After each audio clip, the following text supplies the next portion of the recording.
great moments are born from great opportunity. If you want to be loved as real champions, worthy champions, you're going to have to work and improve and change. The inches we need are everywhere around us. Hell yeah. They're in every break of the game, every minute, every second. Being perfect is about being able to look your friends in the eye and know that you didn't let them down because you told them the truth. And that truth is that you did everything that you could. There wasn't one more thing that you could have done. Can you live in that moment? If you put your effort and concentration into playing to your potential, to be the best that you can be, I don't care what the scoreboard says at the end of the game, in my book, we're going to be winners. This is your time. The only ones who are going to tell me when I'm through doing my thing is you people here.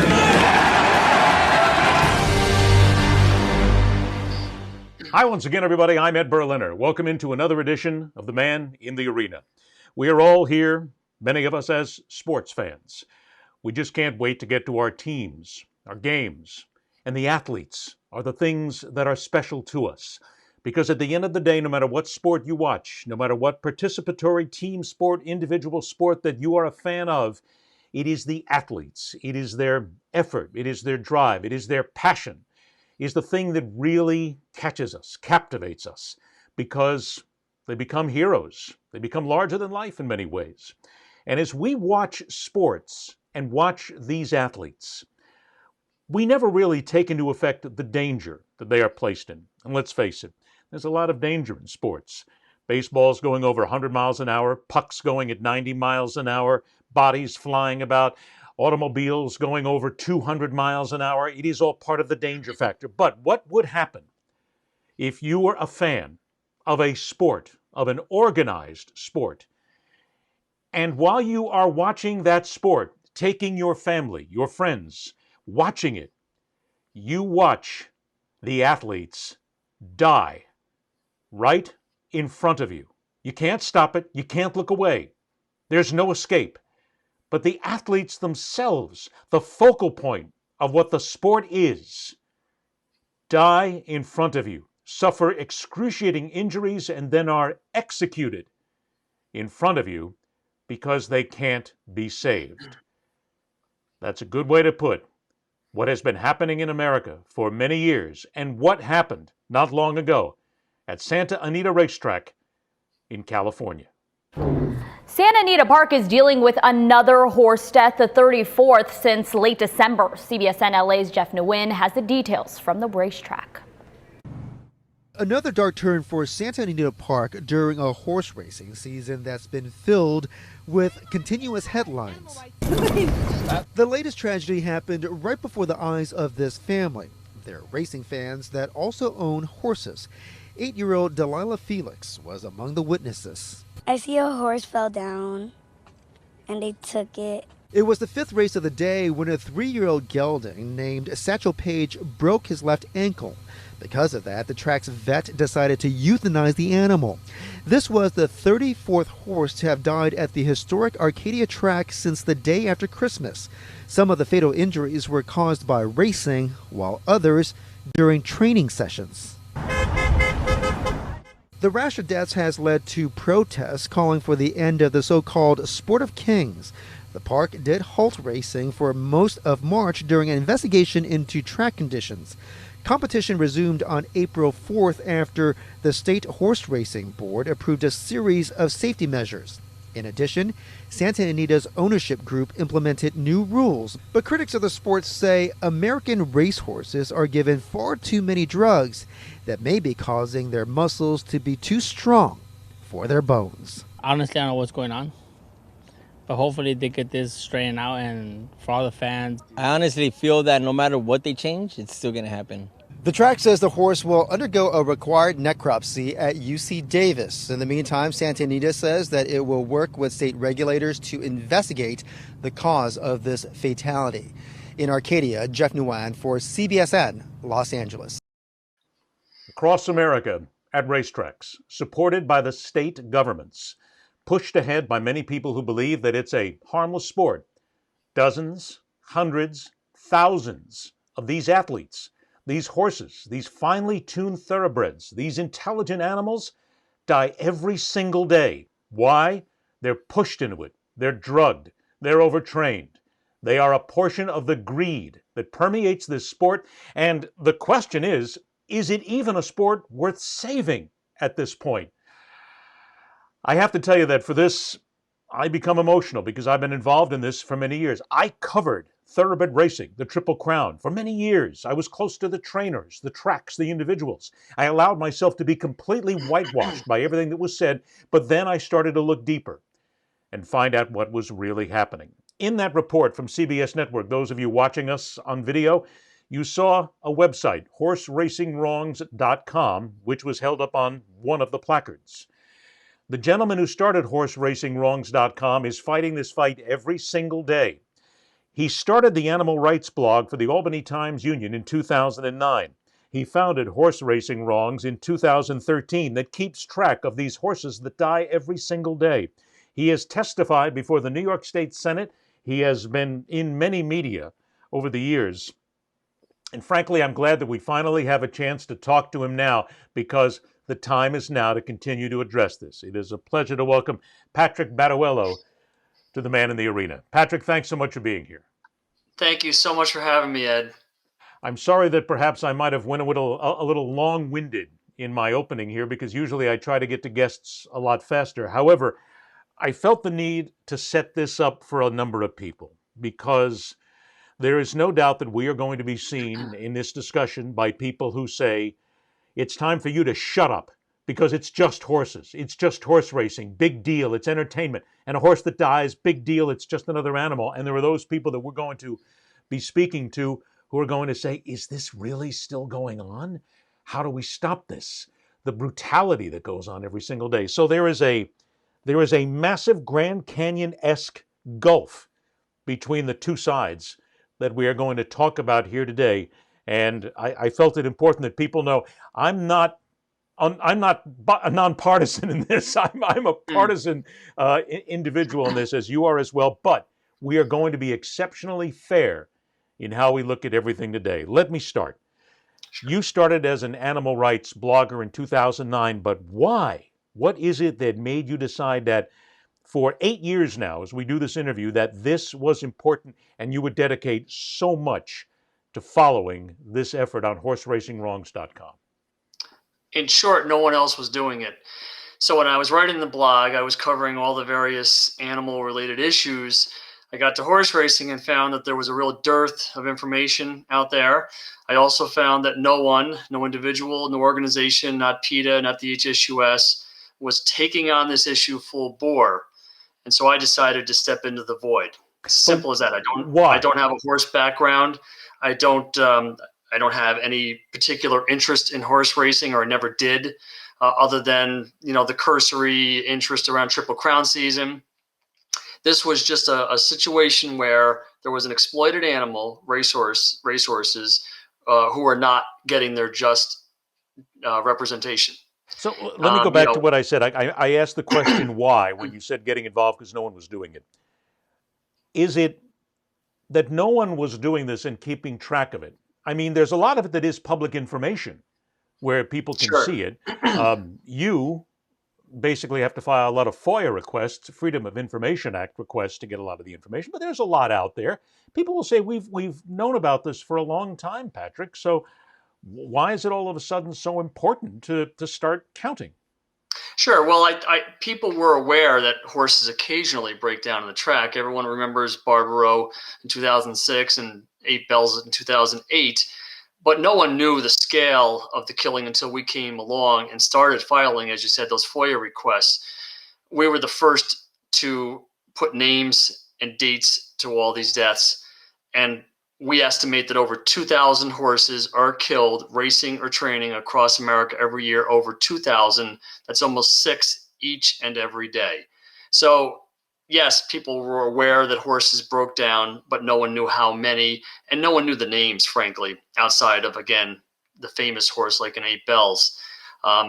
In addition, it goes a lot deeper than just the killing. There's so much cruelty day in and day out that people are totally unaware of. And that's where, we can get into, some of those more sordid aspects of horse racing beyond death at the track. So when I first started, I was mostly aware of slaughter because HBO, Real Sports had covered it. And there were some pieces done about American horses going to slaughter. But no one was doing what we're doing today. When you mentioned the slaughter, and we're going to definitely get into that a little bit more, but I always have tried to tell people what really happens, what the reality is. There are people who will go to horse racing or won't have any interest in it whatsoever. And they will believe that, well, the horses race, and when they're done, they go to the farms in Ocala, Florida. They go to the farms in Tennessee. They go to Kentucky. They are retired, and they live wonderful lives. I'm going to be frank here for a moment, and I'm going to warn people. You might hear a little language out of me that you don't usually hear. But when we get to that point, is that not just a massive load of bullshit? It absolutely, positively is. So we have cited the only 2 studies, to my knowledge, that have ever been done on the specific breeds going to slaughter. So just for a bit of background here, the last equine slaughterhouse on U.S. soil closed in 2007. Now we have to ship them to Canada and Mexico to be slaughtered. Roughly 100,000 American horses are being sent to slaughter every year. We know this definitively because that's a matter of USDA records. The breeds that are going to slaughter is not documented. So there have been 2 studies done, one by Temple Grandin at Colorado State, another one by a nonprofit called the Wild for Life Foundation study. They were using USDA data while we were still slaughtering on U.S. soil back in the early 2000s. And they found, respectively, 16% of the total American horses were going to slaughter that were thoroughbreds, and 19%. So you start looking at the numbers, 16% of 100,000 is 16,000 thoroughbreds. Now, these are just thoroughbreds, mind you. Thousands more of these erstwhile athletes, as the industry likes to call them, quarter horses, standard breds, are also going to slaughter. So we estimate that anywhere between 10 and 20,000 former racehorses are being slaughtered every year. Clearly, the vast majority of horses end up in equine hell. We can get into the specifics, the details of what slaughter is like for these animals, but I term it equine hell. There's no other way to put it.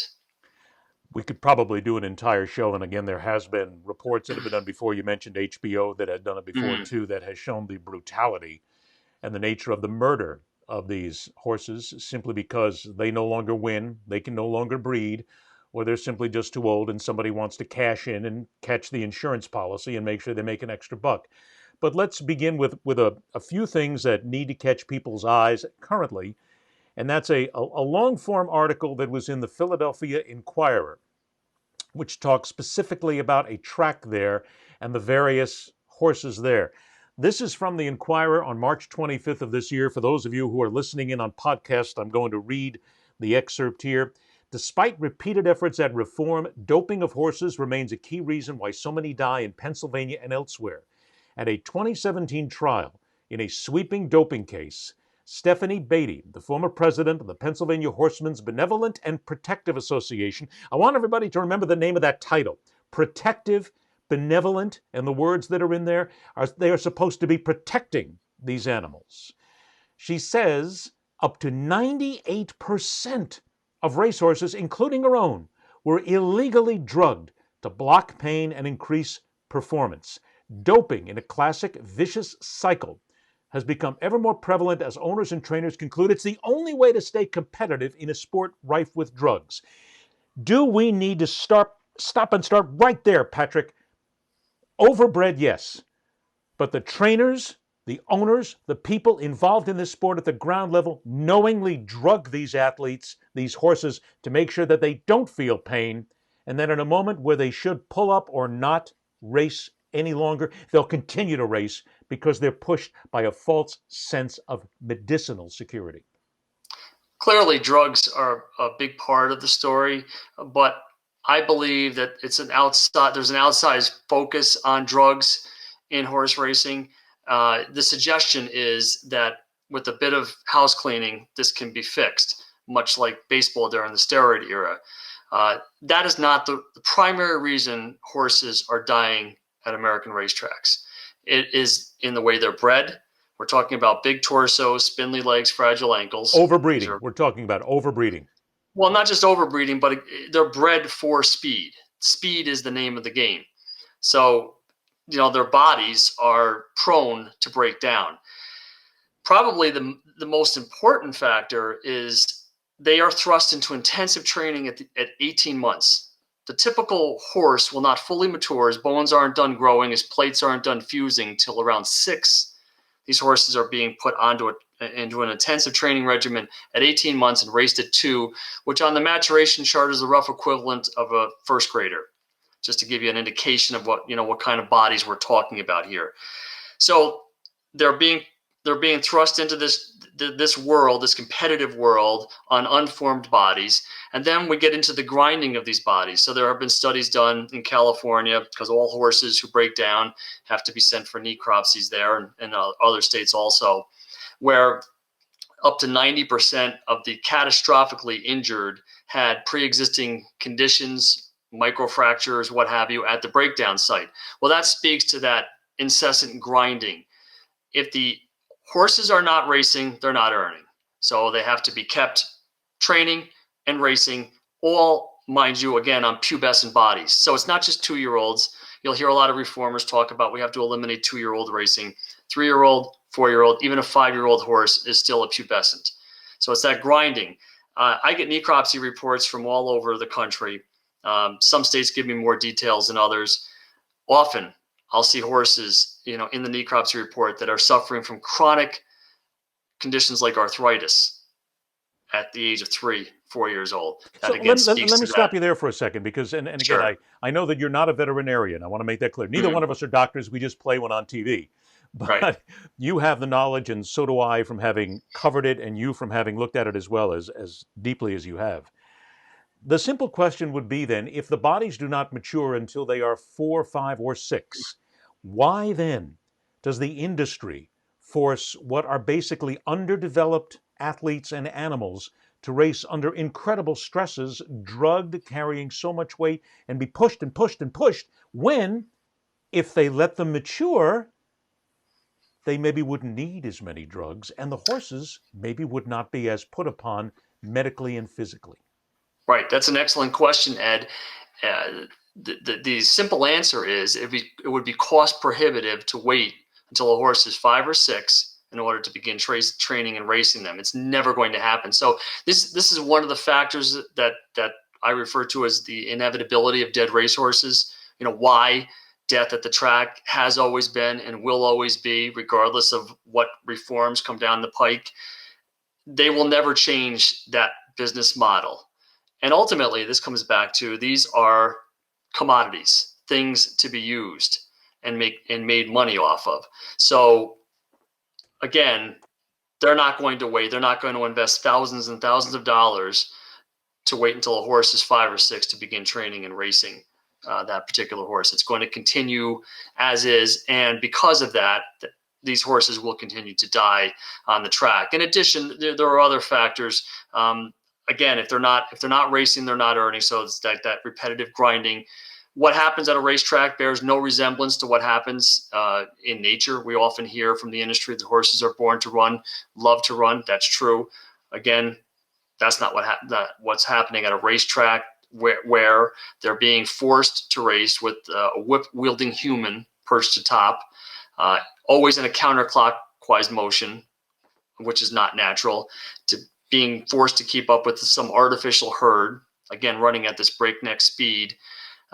These are all factors that make this inevitability that I talk about of horses dying on the racetrack. So is it not then fair to say that when the industry says to us and to the general public, and I've heard this right from the mouths of Hall of Fame trainers who say, we are concerned about our horses, we love our animals, we would do anything for them. Again, bullshit.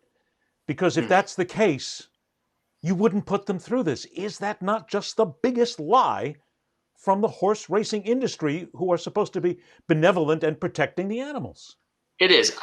Let me say that I don't think that everyone involved in horse racing is a bad person. I'm sure there are people who truly care about their horses.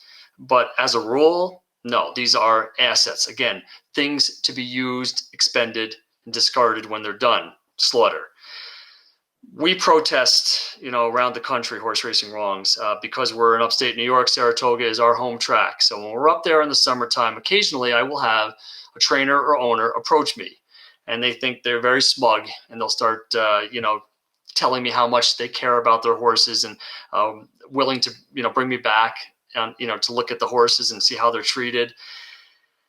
And the first question I have for them: have you ever dropped one of your horses in a claiming race? Now, for your viewers, a claiming race is a race where all the horses are for sale prior to the start of the race at a set price. So a $5,000 claiming race means that each entrant would be for sale at $5,000. Roughly 70% of the races run in America are claiming races. If you've been in horse racing long enough, you will have a horse entered in a claiming race. So inevitably, the answer is, well, yes. And then my next question is, would you put one of your children up for sale? Would you make your child vulnerable to the caprice of the marketplace?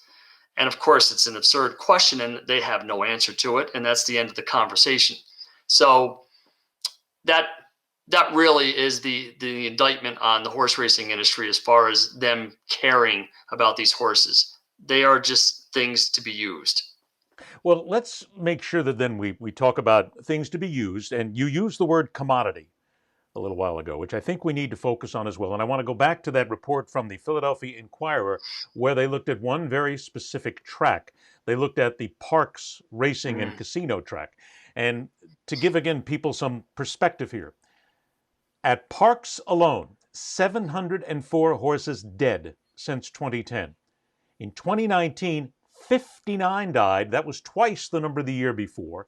In 2020, because of the pandemic, 1/3 fewer races and still 39 dead horses. But here's the thing to focus on, Patrick. Horse racing in Pennsylvania gets $3 billion in casino slot machine revenues. Has to go into somebody's pocket. It's not just the trainers, it's not just the owners, it's not just people who deal with the horses every day. It's the state governments themselves. Pennsylvania, Florida, California, they're all making a fortune off this. So as long as those revenues are coming in, there's no reason for them to stop. It's an obscenity, Ed. So roughly 15 years ago, the horse racing industry started lobbying state legislatures. They saw the writing on the wall. If you wanted to bet legally in this country 60 years ago, the only way to do it was on dogs and horses. Now, of course, that's no longer the case. There are casinos strewn across the land. Almost every state has a lottery. And now there's all sports betting. We're betting on real sports with autonomous human beings. So the industry went to the legislatures across the country and said, look, we can't compete. You got to help us here, because so many thousands of jobs, and these numbers are plucked out of thin air, are at stake. If you allow us to fail, you are going to be on the wrong side of a jobs question. So they cut these deals where they allow these what are called racinos, which are basically combination casino racetrack, hence racino, and a significant percentage of the slots machines revenue would be filtered back into the horse racing operation, into the purse money, into breeders, and that saved horse racing. So today we have a situation where all the metrics are down. Just to give you an indication, the full crop, which is the number of new thoroughbreds coming into the system every year, is about half of what it was just 30 years ago. Everything else across the board, number of races, number of race days, the field sizes, that's the number of horses in a particular race, all are down. Demographically, things could not be worse for the horse racing industry. The prototypical horse player, which is a regular gambler on horse racing, is a middle-aged man. They're not drawing the younger generations. So they need this corporate welfare, these subsidies. And as you mentioned, Pennsylvania, it's $250 million a year is going into horse racing, a dying industry. Taxpayer money. At the expense, pardon? Taxpayer money. Taxpayer money. And make no mistake, it is taxpayer money. The industry will deny it and say it's a partnership, between the state and horse racing. It's a subsidy. And that's all coming at the expense of school children. It's an obscenity. So we are working with advocates in Pennsylvania and New York, and we're going to, take this to other states also. If you just eliminate the cruelty and the killing components entirely, this is wrong. Again, we are propping up a clearly non-essential industry at the expense of school children. Okay, but here's the next side of that. I want to get to the money again because you bring up an excellent point here with regard to this money. 2020 saw 10,000 fewer races and a record $394,000 per race handle, every race, with $394,000 coursing through the veins of the industry. So I'm going to play devil's advocate here. How can you say that it's a dying industry when there's almost $400,000 per race pouring in here? That's a lot of money here, Patrick. You can't just go out and get that money. Here we go again. It's got to help jobs. It's got to help an industry. But there are people out there who are spending the money here. You're never going to stop this. The handle was up last year solely as a function of the pandemic. Solely. It's the only reason that betting went up, because casinos were closed. And human sports were shut down. So again, you wanted to bet, and now you can bet on your phone and on your computer. You bet on the horses because racing continued, with some exceptions. Obviously, there were some tracks that shut down entirely. Others curtailed their racing. But for the most part, racing did continue through the pandemic, and that's the reason that the handle was up. Handle has been declining, for decades now. Attendance is way down. Yeah, people get fooled by looking at the Triple Crown. They see the pomp of NBC Sports covering, the big races, the Kentucky Derby, set a rate, it was a high ratings this past year, which again is no surprise to me. But that's an anomaly. That's an isolated incident. The everyday racetrack, the parks in Pennsylvania, they do not draw fans. And without this money coming in from slots machines, they would have shuttered years ago. Is it not fair to say then that off-track betting is one of those things? I mean, when I was a kid, that started in New York City. You could go and you could OTB just about any place. But that is part of the issue here because you don't even have to get close anymore. It feeds the inveterate gambler right at his or her doorstep. And then you also brought up the internet now and your phone. This is all feeding into the blood sport, yes? And isn't this helping in many ways to keep it propped up? It is, but again, I want to make this clear. I estimate that without these subsidies, if we strip this money coming in from slots machines, that 70% of the U.S. industry would collapse overnight. So that answers your question as to whether this is a sustainable industry. Yeah. We're not close to shutting down Churchill Downs or Santa Anita or Saratoga or Keeneland. There's maybe 5 or 6 tracks in the entire country that are self-sufficient, that don't need, government handouts. But the bulk of U.S. horse racing, every track in Pennsylvania, to be clear, would have closed years ago without this. There are 11 tracks in New York. 9 of the 11 have racinos. Without those racinos, all 9 would have closed. And by the way, Saratoga and Belmont do benefit from the racino at Aqueduct because they're all under the New York Racing Association umbrella. So, yeah, clearly this is a propped up industry. Again, taxpayer money at the expense of school children. Which is okay. Now, before I get to the casino thing, you said at the expense of school children. Explain that. Well, look at Pennsylvania. $250 million a year is going into the horse racing industry. That's money that should be going back to the state for public good issues like education and infrastructure. All state-sanctioned gambling is supposed to benefit the public good, education mostly. So it's clearly at the expense of school children. That's $250 million that school districts across Pennsylvania do not have because they're propping up this cruel, deadly industry.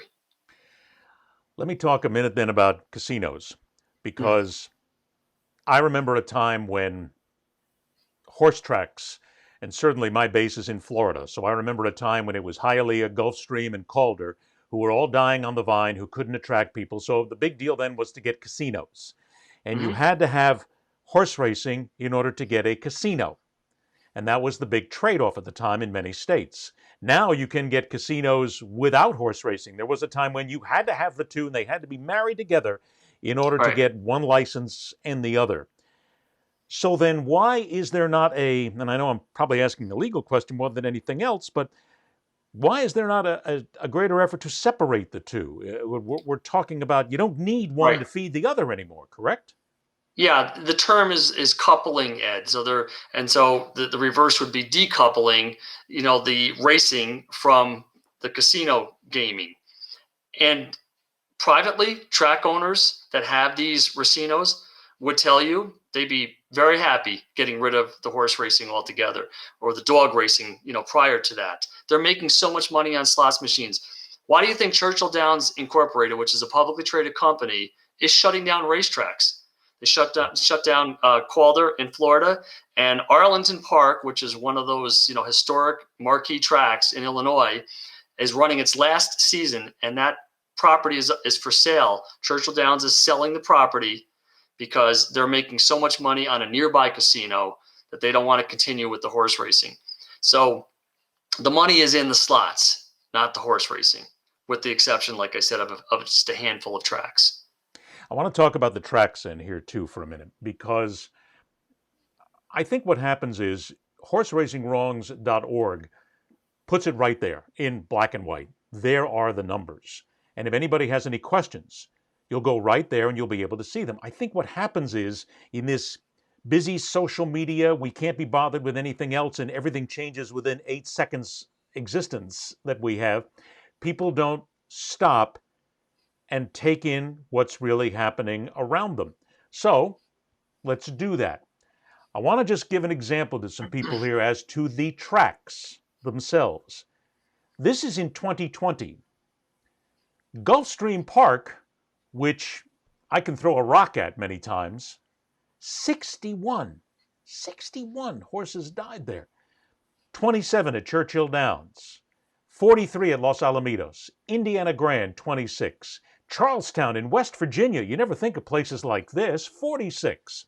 Parks Racing, Pennsylvania, we mentioned them before, 40. Remington Park, 26. This is in a year.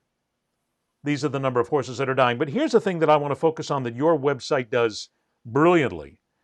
And people, I think if you read it, you'll start to get an education. You list the causes of death next to the horses.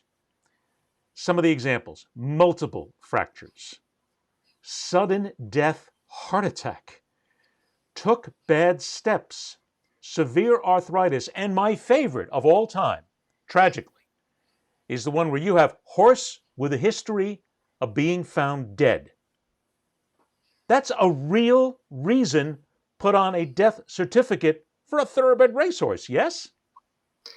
Correct. And again, I remind your viewers, we're talking about mostly pubescents here, found dead in stall. We get that quite often.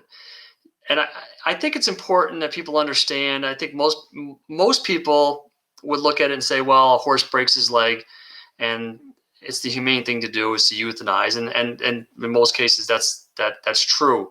But it's more than just a broken leg. These horses are dying of various causes. Cardiovascular collapse, as you mentioned, their hearts are giving out. Again, 2, 3, 4-year-old horses. Pulmonary hemorrhage, they're bleeding out from their lungs. Blunt force head trauma from collisions with other horses or the track itself. They break their necks, they sever their spines, they rupture their ligaments, and again, they shatter their legs, sometimes so severely that the limb remains attached to the rest of the body by skin or tendons only. There is nothing peaceful or tranquil about a euthanasia on a racetrack. think and again, I would think that's a good encourage point your too, because viewers. there are some people who look at it, and we use these marvelous words, euthanasia. Right. Okay, we're killing the horse, and Exactly. you're murdering the animal. But let me back up. I said I was going to be fair. When the horses are on the track, and the horses, and I remember the sight of Ruffian, whose legs plowed into the ground when they shattered and turned into matchsticks, and Barbaro with the right rear ankle that was flopping like it was a rag. And the animals don't know any better. They will continue to walk, to race, to stumble. They will try to get up. And there's nothing there. It is the humane thing to do at that point. I get It that. is. But at that point, it's right.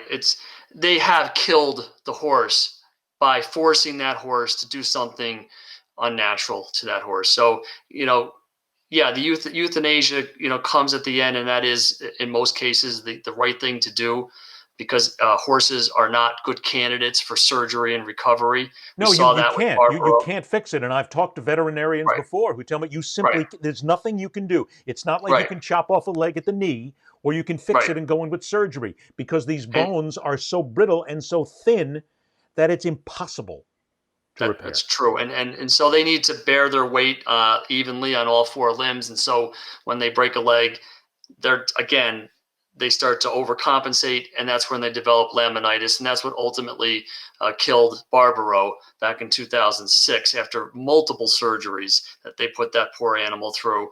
So, again, it's just so important for people to understand the details. You mentioned the details. I would encourage, if they're going to read anything on the website, I have a category called How They Die. How They Die. Just start perusing the list, the details. Again, directly from state racing commissions. I'm not making this stuff up. It's the way these horses are suffering and dying that is absolutely heartrending. And ultimately, they're dying for $2 bets in 2021. How do we justify this in America? That is where we'll go next, because it is justified, and this has been justified in conversations I've had with friends some are still friends and some are no longer friends when I question this. When I say to them, do you not realize that with your $2 bet, with your $10 perfecta, with every nickel that you spend at a restaurant, at a track, with every dime you spend on a dress for your wife at a mall that is attached to the track and is owned by the track corporate, with every Coke and beer you buy, you are part of the reason why these horses are raced to death. And they look at me in anger and in awe and say, come on, it's not it is every dime that is spent, because if these people weren't making profits, they wouldn't have to race the horses. It might stop. I know that I'm being really simplistic here, but is that not the case? That if it was not for the inveterate gambler who simply had no other reason but to shovel money at this sport, there's a good chance it might go away. It's uncomfortable, but it's complicity. Clearly, it's complicity. A horse breaks down, not just at the track that you are at, but anywhere in America, you are part of that death. Connect the dots. It's clear. And going back to subsidies, if you go to a racino, again, that combination racetrack casino, and you have no interest in horse racing, you're just there to play the slots and maybe grab a meal, you are unwittingly supporting the horse racing industry, and you need to disassociate yourself from that if you care about animals and care about horses, and go to an independent casino, not one that's attached to a track. So this is how the industry survives. But I just wanted to touch on, you mentioned sport. Is it a sport worth saving? This is our biggest obstacle as advocates.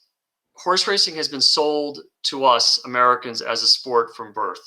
When I was growing up in the 70s and 80s, I didn't follow horse racing like I did other sports, but I remember cheering on Affirmed in Seattle Slew. I certainly knew who Secretariat was. He was named along with 2 other horses, to ESPN's top 100 athletes list of the 20th century. NBC Sports is there covering the Triple Crown. It was on the cover of SI 46 times in that magazine's first 30 years. There have been multiple movies, sports movies made about racehorses. It's conditioning, where we have been told for a very long time that horse racing is a sport. And the implication is that it just needs to be cleaned up again, like baseball during the steroid era.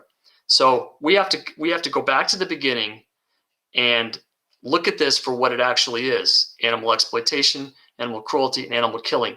Not a whit different than dog racing, which is outright prohibited on moral grounds in 41 states. And currently there are only 4 tracks left in the entire country. Clearly, the public has said dog racing is cruel. I defy anyone to tell me the rational difference between dog racing and horse racing. In fact, I would argue that horse racing is worse because of slaughter. And I will back you up on that because I have friends who are in the horse and the dog racing industry. I was there in the dog racing industry when it was big in South Florida. I knew the trainers. I saw the brutality of how these animals were treated. I saw the manner with which they were just as badly abused, and how people claim that we love our dogs, yet they put them out there on the track, and when they can't race any further, they killed them.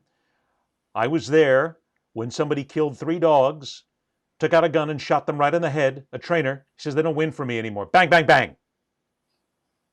That's what are you going to... And he said, throw them away. Don't tell me that doesn't happen with horses. It happens behind barns. It happens in places where it still goes on. And I agree with you on the similarities between them. And not only that, I will talk to you about the differences. The one thing that I want to focus on still, though, is I want to go back to the gambler and the tracks. For those who are watching and for those who are listening, this is from the Santa Anita feed itself. This is sponsored by Santa Anita Racetrack in California.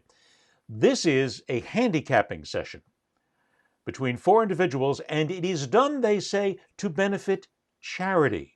This is the ingrained nature of the gambler, where it's so damn important to them, we'll fake it out and tell you it's for charity, but we'll sit here and we'll talk about the money that you can make.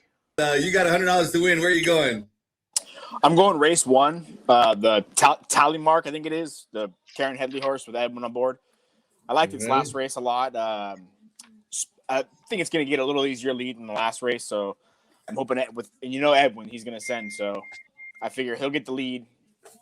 We'll see how long I can hold it for, so that's my bet. The number 5, tally mark. Tally mark comes in with the best last race thoroughgraph number. It was a race that he probably needed after a few months off, showed some good speed, and with the Candyman on, he's certainly going to probably go for that lead again. So tally mark to get that $100 and 5-2, not a bad price. Jabby? Andrew, a quick question about that. I know a lot of trainers do, and handicappers as well. I do not. Do you use the sheets as far as you know? I do. I do more when I'm claiming a horse, or if we're trying to sell one privately. We rely on those sheets a lot. They mean a big deal to buyers and sellers, and when you're claiming horses. But when I'm handicapping, sometimes I look at them, but I just like to look at the form, and if I really need to dig in deeper, I can get to it though. Andrew, here's a problem. 2 out of the 3 individuals there are younger, probably in their late 20s and early 30s. Another one's probably in his 30s, maybe 40s. Another one 40s, 50s. When we try to say that it is a dying sport, there are still these people who this is their living. The handicappers, they make the money. It's just like the stock touters who come on and tell you that they know all about stock and where to invest your money. That's what these guys are. They're basically nothing more than charlatans and frauds who are guessing, and they're making a buck off it. It can't be possible to stop this sport as long as you have that. You can't until they're not going anywhere, Patrick. So how do we drive them out? How do we convince them? You can't. You've got to wait for them to die. Sure, there are always going to be people, Ed, who don't care about animal suffering and look at the animal as just something to be used, be entertained by, what have you. That's never going to change. And that's, to be frank, is those 4 people are not our target audience. No, we're they're after, not your target audience, but they're the ones who are fighting against what you're doing. But that is true. But again, we have great momentum. If you just look at the animal entertainment sector in just the past few years, Ringling Brothers shuttered for good after 146 years of abusing animals. SeaWorld, because of Blackfish, because of that exposure, has ended its captive breeding program for orcas and remains in decline. There are rodeo bans in multiple cities around the country, and as I mentioned, dog racing is all but dead. In fact, in 2018, as you know, Floridians voted overwhelmingly. This is a state that can't agree on anything beyond 50-50, overwhelmingly by over 2-1 to ban dog racing. There is momentum, and we are getting some tailwinds here. You look at the Washington Post and the Philadelphia Inquirer, two of the major newspapers in this country. In just the past year, the editorial boards of those two papers have called for racing to end. When I first started this back in 2013, and I said, this is our mission, people said, you're crazy. It will never happen. It's too much money. It's too entrenched. Never going to happen. And now we have two major newspapers calling for horse racing, not just to be reformed, but to end.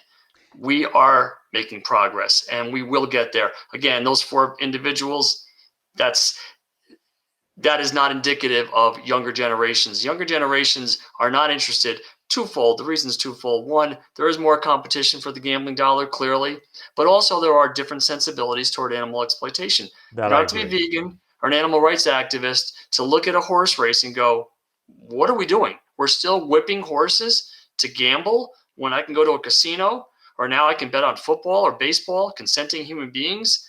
So as I mentioned, the demographics are really, really bad. Go ahead. No, it's you're hitting all the right numbers here, but I want to talk about something else. If we are going to have an honest effort to get rid of horse racing, frankly, which I think is going to be possibly one of the most difficult things that could ever be accomplished in the United States, simply because of the gambling effect more than anything else. But if we're going to do that, maybe more effort should be placed on the legal side of things and going after people for what is illegal. And I want to point out this story from WHAS TV. This was in March of 2020, and this is involving a rampant doping scheme. And this is at the core of much of what is happening in the sport, where a lot of these magnificent animals are simply being doped and drugged to a point where they become little more than cannon fodder. More than 24 people are facing charges in what investigators are calling an international scheme to drug racehorses to make them run faster. One of them is the trainer of last year's Derby contender, Maximum Security. The night team's Jesse Cohen traveled to Lexington to talk to the experts there about the details of this indictment. Maximum Security, the horse that crossed the finish line first in last year's Kentucky Derby, but then got disqualified, is now at the center of an FBI sting. His trainer, Jason Service, one of 27 people indicted by the U.S. Attorney for the Southern District in New York. All involved in the cruel and systematic doping of racehorses across the United States and indeed around the world, using misbranded, adulterated, and dangerous performance-enhancing drugs. A 3-year investigation now on display. More than 24 trainers, veterinarians, and drug reps in Florida, New Jersey, and New York being charged with buying and selling drugs that are considered performance enhancers for horses. It's very kind of almost appalling that people went to such great efforts to avoid the detection or the use. They used third parties for shipment. Scott Stanley, an equine expert at the University of Kentucky, says these allegations represent extremely risky behavior. You don't want to experiment with your high-end performance horse. It's a dangerous proposition. Dozens of pages outline the alleged illegal behavior, highlighting one horse in particular, XY Jet. The indictment says he was given 50 injections and died of a possible heart attack. But if those were in fact all true, the horse was getting 50 injections, saying even 50 days in a row, that would not be anything close to a normal therapy that you would expect a horse to receive. The one drug repeatedly acknowledged is SGF 1000. That stands for super growth factor, which Stanley says is not industry standard. He also says the ingredients in that concoction are not known. It's not FDA approved. There is no literature or science, to my knowledge. While he says the indictment is damning, it's not representative of usual culture. What I'd like to everybody to know is this represents a relatively or a very small segment of the industry. Now, Scott Stanley says we should expect to see some reform changes with these drugs because currently the drugs listed in that indictment can be found online. Reporting at the University of Kentucky, I'm Jessie Cohen with WHAS 11 News. Patrick, I hear again the individuals say that this is a small segment of the industry. And again, I have to call bovine excrement on this. I'm sorry, because every track I've ever been around, every trainer I've ever spoken to, every place I've ever been, and I covered this sport deeply for a long time, drugs were prevalent, and that was years ago. There are drugs consistently being used, and I have had trainers tell me that the horses cannot race at the maximum effort and cannot make for us the maximum profit unless we drug them. You cannot have, as one trainer told me, I can't have a clean athlete on the track. He or she will never win. I have to drug them.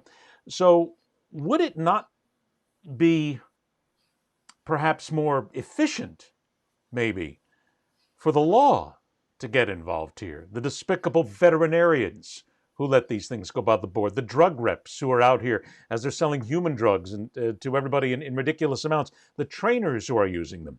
Because when you go to your website and look at the reason why horses die, I can extrapolate from a number of them that this is because of the drug use. So would that at least not be one way to shut this industry down?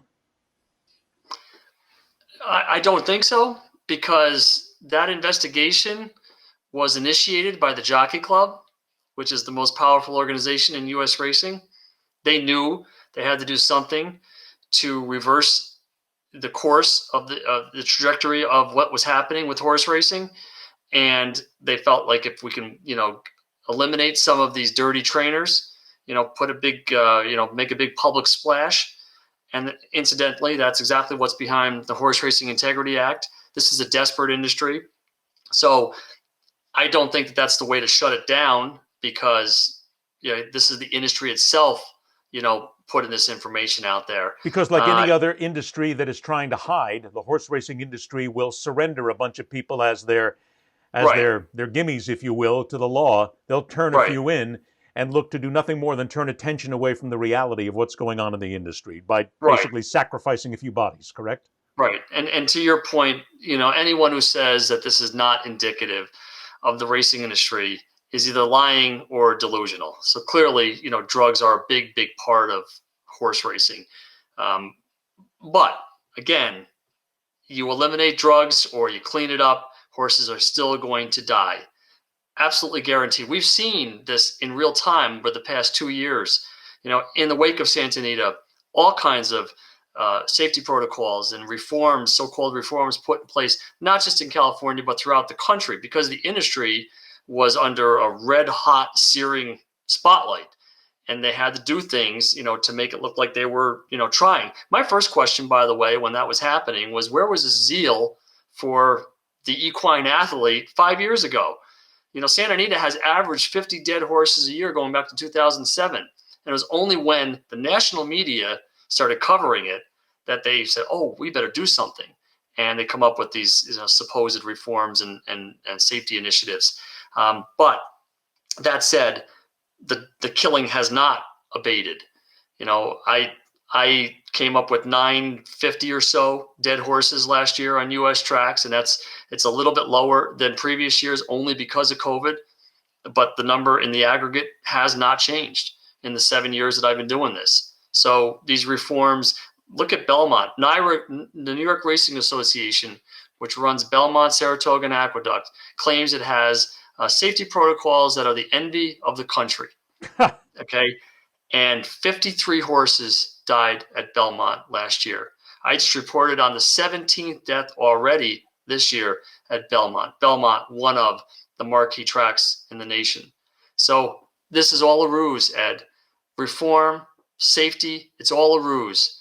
And that's what the Horse Racing Integrity Act is. I'm not saying drugs are not important, because they certainly play a role, but you could run drug-free and horses are still going to die. Guaranteed. Guaranteed. And I will be proved right as we move forward here. Which brings us then to a simple question. As I speak to my friends overseas and talk about racing in the United Kingdom and in other places there, specifically in the UK, they talk about the fact that their horses don't die by the hundreds and by the thousands. They feel as if they're safer. They feel as if there's less of a drug issue. And if you look at the numbers do bear out the fact that in the UK, their form of racing seems to be less bloody than we have here in America. Are there any ways to change the rules to keep horse racing going in America? Or is that just impossible? No, and I would take issue with, you talk about the numbers. There is no one doing what I am doing in these other countries. There is no one filing FOIA requests, no one really finding out. So prior to horse racing wrongs, the only numbers we had came from the Jockey Club. And I've debunked the Jockey Club's equine injury database on the website. You can find it. Just recently wrote a post about it and how flawed it is. And the same thing is happening in these other countries. The numbers are coming directly from the industry. So I don't know how many horses are dying in England or France or Hong Kong. And even if it is less than America, they're still dying. They're still dying. So, to your question, can anything be done? No. This is inherently cruel. And I know that we're a little short on time, but just quickly, prior to the monumental vote in Florida on dog racing, Grade 2K, which is the organization primarily responsible, for winning that vote, did a lot of polling ahead. And they found that the issue that resonated the most with the voters was not the deaths, even though a dog was dying every 3 days on Florida tracks. It was the confinement, keeping these dogs in cages for 23 hours a day. We have the same exact issue in horse racing. And for me, that is the worst of it. Not the death. It's the confinement. It's the cruelty, the day in and day out cruelty. These horses are kept in tiny 12 by 12 stalls for over 23 hours a day, which makes a mockery of the industry claim that they're born to run, love to run. And it's a cruelty all the worse for being inflicted on social herd animals like horses. They exhibit the same stereotypies that we saw with ringland elephants, the bobbing, the swaying, the kicking, even the self-mutilation. They are suffering mentally and emotionally. I have an expert who has testified that it's akin to the suffering experienced by humans in solitary confinement. I had another expert, a prominent equine vet here in upstate New York, at that same New York State Senate hearing. He said keeping a horse locked up like that would be like keeping a child in a 4x4 closet for over 23 hours a day. That, for me, is the worst of it. That is cruel, and that will never change. They will never allow these horses to be horses and to run in an open field with herd mates because they're assets. They can't afford to run the risk of them getting hurt. So, Horse Racing Integrity Act, it's just a big PR ploy. That's it. It's singularly focused on drugs, doesn't talk about confinement, and it doesn't even begin to touch slaughter. Do you know the Jockey Club does not endorse the SAFE Act, which is a federal bill that would ban the slaughter of American horses and the transport of American horses going to slaughter because it would cost too much money to care for those horses. Imagine that. The Jockey Club will not support a slaughter-free industry. So that's all you need to know. You could talk about all these, drugs and cutting down on the breakdowns. Ultimately, this is inherently, fundamentally cruel. Fundamentally. And it has to end. Final question to all this. I mean, we could go for hours more. There's so much more that we haven't touched on, and we're going to come back and do it again, but damn it, Patrick, how frustrated do you get? I mean, you spend every day looking at this. You see the numbers. I'd be in tears a lot of times when I'm doing this, knowing that these animals are dying. How do you survive? How do you stay together? I see progress. Yes, it's heartrending work, and I get very angry and I get very sad, especially when I start getting these FOIA reports in at the beginning of the year. But I see progress. I see the Washington Post. They gave me an op-ed, by the way, prior to their editorial board writing that horse racing must end. I was on HBO and CNN and ESPN with the same message: horse racing must end. I see what's happened with Ringling Brothers and SeaWorld and dog racing. It's heading in one direction.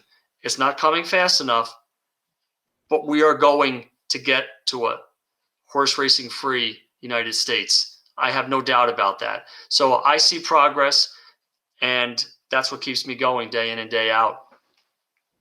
And just quickly, we have batted back efforts to bring horse racing to Georgia. There's currently an effort in North Carolina, which we are fighting. We fought back an effort in Massachusetts because Suffolk Downs recently closed, and the horsemen there are trying to get reintroduced, and they have failed thus far.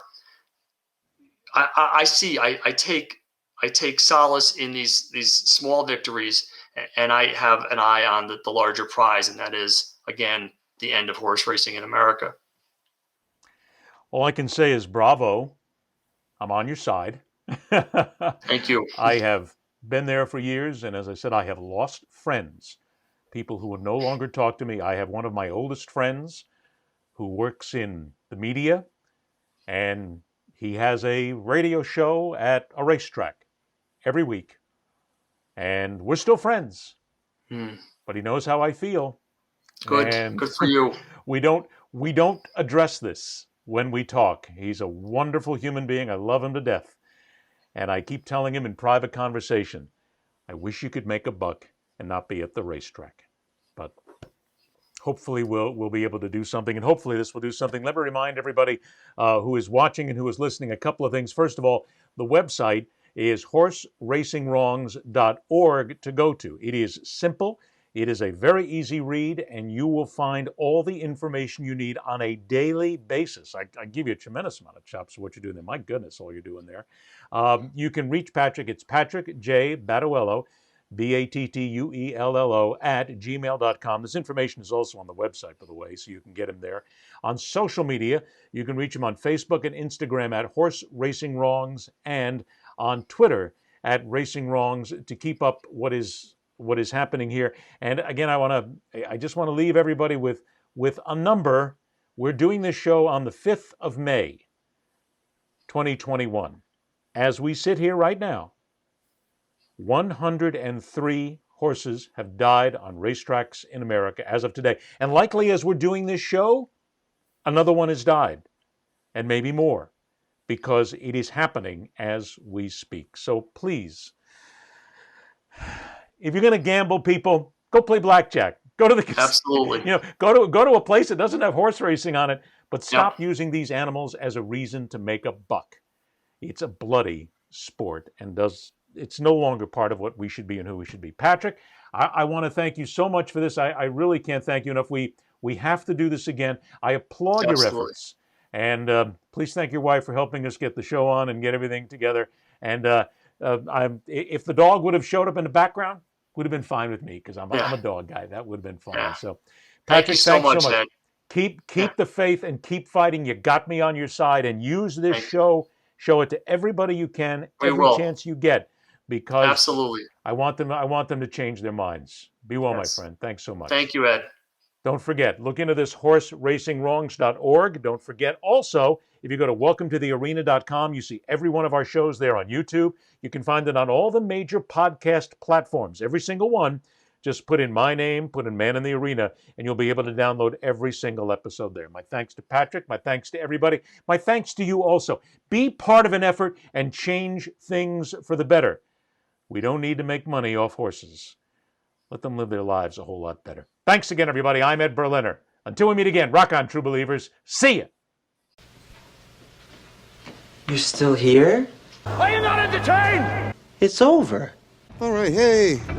All right, good job, guys. Let's just not come in tomorrow. Let's just take a day. Go home. I think this is the beginning of a beautiful friendship. Go. That's all, folks.